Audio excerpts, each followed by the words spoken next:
Hello guys, ഇന്നൊരു ചെറിയൊരു video ആണ്. ഇത് താത്താൻ്റെ കുട്ടികളാണ്. അപ്പോൾ ഒരു പാട്ടാടാണ്. അപ്പോൾ ഞങ്ങളെ വീഡിയോ ഇഷ്ടപ്പെട്ടാൽ സപ്പോർട്ട് ചെയ്യണം. അപ്പോൾ നമുക്ക് പാട്ട് കേൾക്കാം.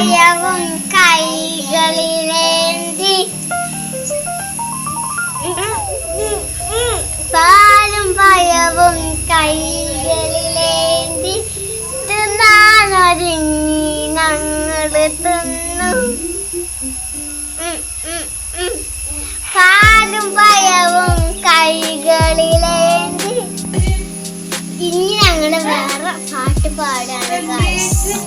കടുകുമണിക്കൊരു കണ്ണുണ്ട്, കണ്ണിന